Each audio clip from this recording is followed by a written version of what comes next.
বুঝলা উজ্জ্বল, বিদেশ আসলে ভালোই করছো, দেশে এসে আরেক ঝামেলা, কাম নাই কাজ নাই, বেকার মানুষ। আরে হাবিব দে, আয়ো আয়ো, চা খাইয়ে দাও। কিন্ডারগার্টেন মাস্টার জানাল বউ, চা খাও, একটু গল্প গুজব করি। না রে ভাই, আমার হাতে সময় কম। স্কুলের প্রথম শিফট শেষ হয়েছে, দ্বিতীয় শিফট আবার শুরু হয়ে যাইব। একটু ব্যস্ত করে কিন্ডারগার্টেন মাস্টার। বাড়িতে গিয়া 4টা খায় আবার দৌড়াইতে হইব, ফাঁকে আবার 2টা টিউশনিও আছে। হাবিব, তোমার মনে আছে তুমি যে ক্লাসের ফার্স্ট বয় আসিলা আর আমি টাইনে টুনে ফার্স্ট করতাম? কিছু ফুলুস দিছি, সরকারি মাস্টার হয়ে গেছি যা। আর হাজির ওদুম লাগে না, হেডমাস্টারের লগে বাও আছে, না গেল হাজিরা উঠে। এইসব কথা কইতে কি তোমার বিবেকে বাধে না জয়নাল?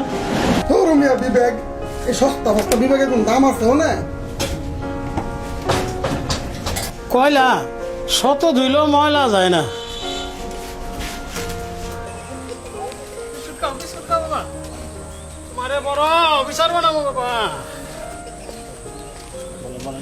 হ্যাঁ, তুমি বড় হইয়া বড় অফিসার হইবা। ঠিক আছে বাবা, মনে থাকবো তো। পড়ালেখা কিন্তু ভালো করে করতে হইব। হ্যাঁ চলো, আমাদের আবার বাড়িতে যাইতে হইব। হ্যাঁ, বিস্কুট খাইছ? খাও খাও, তাড়াতাড়ি খাও, আরো আছে তো বেটা। করোনা ভাইরাস নিয়ে বর্তমানে যে বৈশ্বিক পরিস্থিতি বিদ্যমান, সরকার সিদ্ধান্ত নিয়েছে যে দেশের সকল পর্যায়ের সকল শিক্ষা প্রতিষ্ঠান আগামী 31শে মার্চ পর্যন্ত বন্ধ থাকবে।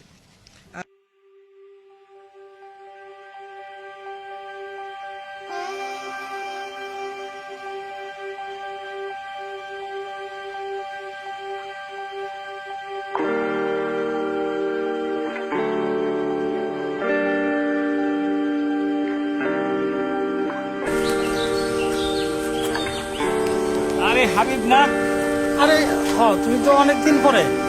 আরে তুমি জানো না লকডাউনে সব বন্ধ, স্টেশনতে হাইটে আসছি। কি গ্রামেও কি গাড়ি ঘোড়া চলে না নাকি? ও ঠিকই তো বলছো, লকডাউনে তো আমাদের স্কুলও বন্ধ অনেকদিন যাবত। আর গাড়ি ঘোড়া কই পাইছো? অবেলা আইছো।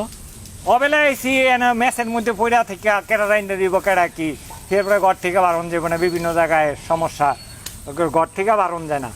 তো মনে করলাম চাকরির স্থলটাও বন্ধ হয়ে গেছে, তো শহরে বইয়ে ভাড়া দেওয়ার চাইতে বাইতে পড়ি। আয়া পড়লাম, দেখো না অবস্থা, ডাহা ওই তোমার এই পলিথিন, এই কি বলে স্যানিটাইজার, এই যে মাস্ক, ভাল লাগে না, অস্থির অবস্থা। তো তোমার কি অবস্থা, কেমনে চলতেছো? এই তো আছি কোনো রকম। স্কুল বন্ধ হয়েছে পরে তো একবারেই বেকার। এই বাড়িতে বসে বসে দিন কাটায়, ঘোরাফেরা করি। আল্লাহ আল্লাহ করো, বাড়িতে গিয়ে এটা খোয়া ময়া, তারপরে একটু জিরামু, ঘুমাই না মেলা দিন ধরে টেনশনে। খোদা হাফেজ, ভালো থাকো। আচ্ছা আচ্ছা, তুমি আচ্ছা, তুমি আইও ফাট মতো। ঠিক আচ্ছা আছে, আমনে দেখা হইব আবার। হ্যাঁ ইনশাআল্লাহ।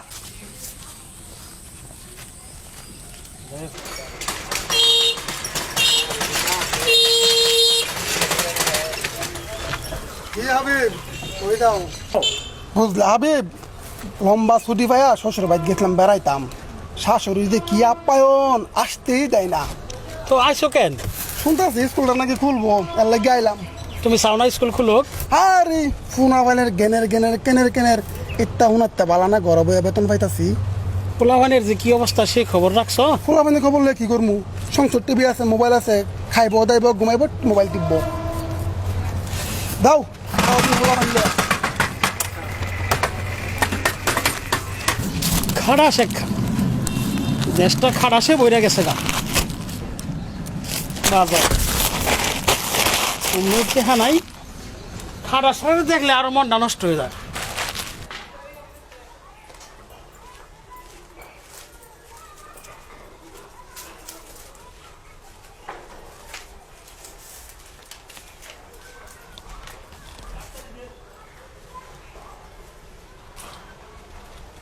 আসসালামু আলাইকুম স্যার। ওয়ালাইকুম সালাম। আরে হাবিব যে, কি খবর?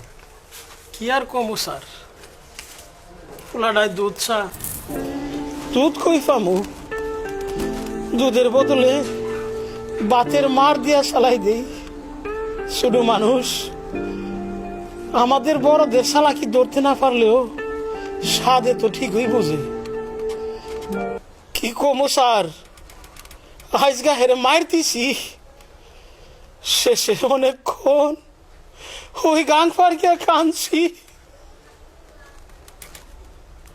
বাচ্চার মার একখান শাড়ি, তাও আবার আষ্টু জায়গাটা ফাইরা গেছে গা। আমার জুতাটা এমন ভাবে ছিঁড়ছে, মুসির লগে গিয়া যদি দেখাই, কই মিয়া এটা কি সিলাইতে আনছো, জুতা কই, সারটা দি হুতা। তো ফিরাই শেষে জুতা ছাইরা খালি পায়ে আনি। মানুষের লগে কই আমার তো জন্ডিস হয়েছে, কবিরাজে কইছে এই মিয়া মাটিত ফারাইও। তো মানুষে তো আর ব্যাক কর না স্যার, সবাই বুঝে। এইভাবে স্যার আমার দিন যাইতেছে। কাইন্দ না হবে, আমার তো কি অবস্থা তুমি জানো না। এই সুবার নিলে মানুষ কত কথা কয়, কয় আমি স্কুল দিয়ে নাকি কত বড় লোক হয়ে গেছি গা। তুমি তো জানো 1 ঘন্টা জায়গা বেচছি আর 1 ঘন্টা জায়গা কর্জ দিছি। এই জায়গা বেচা আর এই টাকা হাওলাত লইয়া স্কুলটা করছি। এই স্কুলটা লইয়া আমি যে কত কষ্ট হয়েছি, এটা দিয়ে আমার সংসার, এটা দিয়ে আমার পেট চালাই। এই যে দেখো স্কুলের স্যারের ধরে বেতন দিই, বিজ্ঞাপন খরচ দেই, আসবাবপত্র কেনাকাটা করুন লাগে, এভাবে কত খরচ। এইসব খরচ দিয়ে কি আমার কিছু থাকে কও? এই যে দেখো বাড়িওয়ালায় নোটিশ দিছে তাড়াতাড়ি টাকা দেওয়ার জন্য, নাহলে ওই স্কুল ছাড়ার জন্য, বাড়ি ছাড়ার জন্য। এছাড়াও তুমি দেখো আরো গরিব এলাকার আমার কয় আমার টাকা নাই, আমার পয়সা নাই, আমি গরিব, তাদেরকে তো ছাড় দিল লাগে। নোটিশটা তুমি দেখো। কি কইতাম স্যার, আপনার স্কুল বন্ধ, আমাদের বেতন বন্ধ, আর টিউশনি গাছের ফাতাটা ভরতে সময় লাগে, টিউশনিটা বন্ধ হইতে সময় লাগে না। এই দরজায় গেলে বন্ধ, ওই দরজায় বন্ধ, টিউশনিগুলি আপনি আমরা বন্ধ হয়ে গেছে।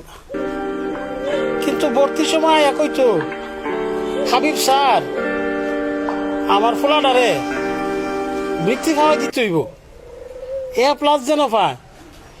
ইংরেজি অঙ্কটা একটু বালা করে খরাই দিয়েন স্যার। আর এখন কি অবস্থা, একটা টিউশনিও নাই। শুনছি মানুষের কত জায়গা ত্রাণ দেয়, আমরা মাস্টার মানুষ শর্মে তো লাইনও দাঁড়াইতাম পারি না। এই অবস্থায় কি যে করি কোনো উপায় দেখতেছি না স্যার। মানুষে আরো কি কয় জানো, মানুষে কয় সারা বাংলাদেশে বলে ব্যাঙ্গের ছাতার মতো কিন্ডারগার্টেন স্কুল। আর ব্যাঙ্গের ছাতার মতো স্কুল যদি না গজাইতো তাহলে এই বাংলাদেশের শিক্ষার হার কেমনে বাড়াইতো। মানুষে আরো কয় জাতির মেরুদণ্ড বলে শিক্ষা। এই শিক্ষা ক্ষেত্রে কি আমাদের কিন্ডারগার্টেন শিক্ষকরা কোনো অবদান রাখে নাই, কোনো অবদান রাখে নাই। এই যে অন্যান্য প্রাইমারি স্কুলের শিক্ষকরা শিক্ষিকারা 20,000 করে 15,000 করে বেতন দেয়, আমরা কিন্ডারগার্টেন স্কুলের মাত্র 2,000 টাকা বেতন দিই। তোমরার মতো শিক্ষকরা 2,000 টাকা বেতন দিই। তোমরা কি এদের সে ভালো রেজাল্ট করতেছ না? তাহলে আমরা আজ পর্যন্ত সরকারে কি প্রণোদনা দিল কও? আমরা ব্যাঙ্গে সাতার মতো এই স্কুল গজায় আমরা কি লাভ হয়েছে না? এই দেশের জন্য আমরা কিচ্ছু করতে পারছি না, আমরা কোনো অবদান নেই। এই যে স্কুল বন্ধ, গার্জেনটার লগে যদি রাস্তাঘাটে দেওয়া হয়, তারা এমন বাপ লইয়া থাকে যেমন আমার চিনই না। এই যে দেখো এমপিভুক্ত কিছু স্কুল আছে, এরা স্কুলে অনলাইনে ক্লাস করার নামে ক্লাস তো করে বাচ্চারা দেহই না, বেতন ঠিকই আদায় করতেছে। আমরা কি পারি? 2টা টাকা ইনকাম আছে। এই যে উৎসব ভাতার নামে স্কুলের শিক্ষকরা যে টাকা পয়সা নিতেছে, আমরা সরকারের যে কত উপকার করছি, সরকার কি আমাদের দিকে একটু নজর দেয়? এই যে স্কুল বন্ধ, ছাত্রীদেরকে উপবৃত্তি দিতেছে, মাসে মাসে যে উপবৃত্তির টাকাগুলি দেয়, এগুলিও যদি আপাতত এই করোনাকালীন সময়ে আমরা এই প্রাইভেট শিক্ষকদেরকে দিয়ে দিত, তাইলে কিন্তু আমরা একটু স্বাচ্ছন্দ্যে চলাফেরা করতে পারতাম। করোনার এ দুর্দিন গেলে গা, আবার না হয় সরকার সেটা ফিরাই নিত, আমাদের তো একটা ব্যবস্থা হইতো। কি কোন স্যার? হাবিব, তোমার কথায় মেলা যুক্তি আছে। তোমার কথা যদি সরকার শুনতো তাহলে কিন্তু আমরাও দুইটা ডাইল ভাত খেয়ে বাঁচতে পারতাম, তোমরাও বাঁচতে পারতা।